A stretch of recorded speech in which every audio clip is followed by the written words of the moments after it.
what we've done is we've created what I call bait dust, and basically, I mean, we've got one for the nut, and it is, as you can see, this one is very milky. It's full of different milks that we use, and I can't tell you too much because for obvious reasons. But that's the nut one. We've also got the impact one. So they come in these tubs, the same size tub as the pop-ups. Very simple product. Right, now we used to make bait with an active layer. Now, just through people liking the active layer, not liking the active layer, now we've reduced it. It's still there, but you don't really see it. So what we're doing is we're bringing it back to you. We're giving you the option whether to use it. Obviously these are a lot more in depth than what the original active layer was. Now this is now what we call the bait dust, and it will literally, I'm going to show you how to, give you a quick demonstration in a second how to use it, hence why I've gone for the nut and the impact, because I'm going to show you how to use, obviously my favourite bait, as most of you know, is the K2, and that is the K2, and I'm just going to show you quickly how I use it in a second. Now, all of these bait dusts proper complement our bottom baits amazingly, and when I say amazingly, what is in here is like the main ingredients to every single bait, with a few attractors and a little bit of magic, if you like.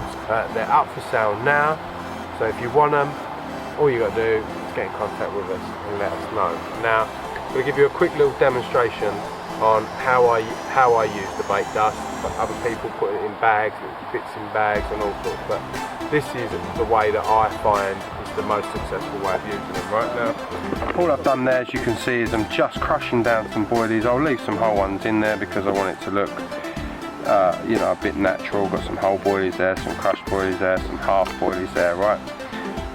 And this is exactly how I use it. Now, I've said to people before about using our dips. Now, what I'm going to do is I'm going to use the oil dip. It is going to be the K2, right? I have stressed to you before about how much of this oil you need to be using. Well, you can see how many boilies are in there. They're 16 millers, so they give you an idea on how much weight's in there. Now, I've given the bottle a good shake up. I'm just going to trickle that much. Now, that probably is too much. To be honest with you, I've probably gone a bit over the top now. A lot of you are probably sitting there thinking, well, he's hardly put anything in, but when you give it a good mix up, all you're after doing is that. Now, every boilie, every crumb there, I can see has got a little coating on, a little coating of oil. And what I'm doing is just using the oil as a sticker. And when I say a sticker, I'm going to show you how much of the bait dust I'm going to use. So for what I've got in there, goes a long way, as you can see. Look, it's got a lot going on in there. Right, so that's how much I've got. So what's that, a tablespoon? And I'm just going to sprinkle it in there. Look, when you're just catching it, that's how light it is. Right, give it a little mix up.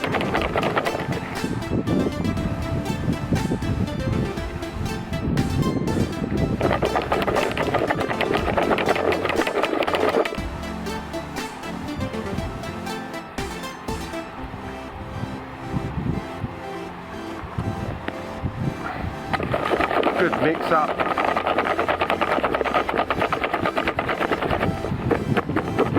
And there you go. Now, every single one of them bait is covered in the bait dust. And I'm going to give you an example. So as you can see, these are the baits that are now coated in the bait dust, the K2 bait dust. And these are the baits that are not coated in the K2 bait dust. So you can actually see the difference. You see how much bait dust I used, and you see how much oil I used. And to be honest with you, we've literally just stuck 2 handfuls of this stuff down in a margin just in front of us. We're not meant to be fishing, but we have to put a rod out on it just to see if we can nick a fish in quick time.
a sneaky little rod out with the bait dust after I mixed it up in the bucket.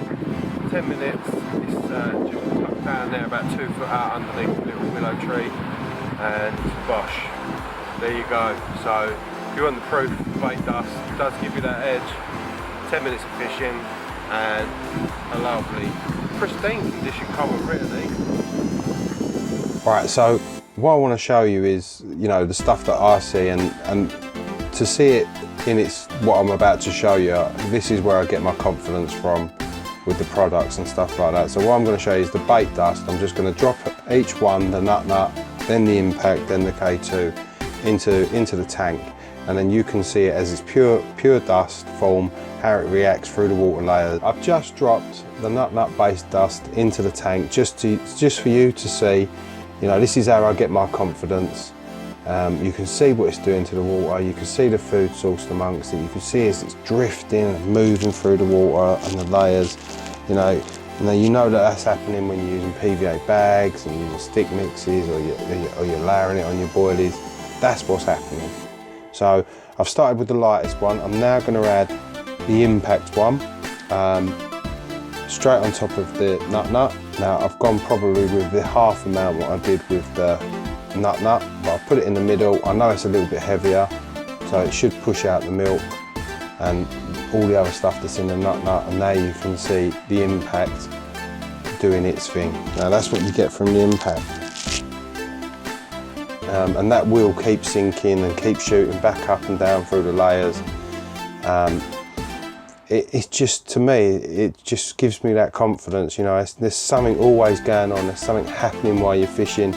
It's not sitting there stagnant on the bottom, you've got movement, which I think is exactly what the fish is used to and exactly what the fish want. Now, as I call it, the pièce de résistance, the impact. This is, I just love this bait, but the bait dust itself, you know, you see the reaction for yourself. I've just tapped some in. Bearing in mind, remember, once again, these are all food sources, pure food sources. Now, from the angle I'm standing at, all I can see is the dust on the surface, but I've watched this many a time, so, you know, as I'm talking you through it, I hope I'm getting it right. But the impact is probably still dropping amongst the K2. The nut probably still hanging in the water, but now the K2 is probably just changing things completely. You've probably got colour, there's a bit more meat to it because of the mix. What I'm going to now do is just bring a white background in, just so you can see the K2 in action, because it is a different colour. Well, it's actually a similar colour to the hoodie that I'm wearing, which is one of our SEBaits hoodies. I'm just going to drop some more of the K2 bait dust in. And bearing in mind, I'm not putting a lot in at all. I'm literally just tapping the tub and it's just falling out gently. You know, you're probably talking 1/4 teaspoon that's gone in there, and that's what it's doing. That's why I say through the videos, you know, you need like a tablespoon of powder to about a kilo of bait, with anything from a tablespoon, half a tablespoon of oil to coat that bait, and then cover it in the bait dust. And then you'll get this shooting effect. This will be coming off the bottom, because I mean, you probably can see it now. It's not just dropping to the bottom, it's actually coming up and down and moving around, you know. So but that cloud is exactly what you're looking for, and that's what you're getting from it. So if you're a K2 lover, we've got the K2 dust, and if you're an impact lover, we've got the impact dust. If you're a nut lover, we've got the nut dust. Once again, something definitely worth having in your arsenal.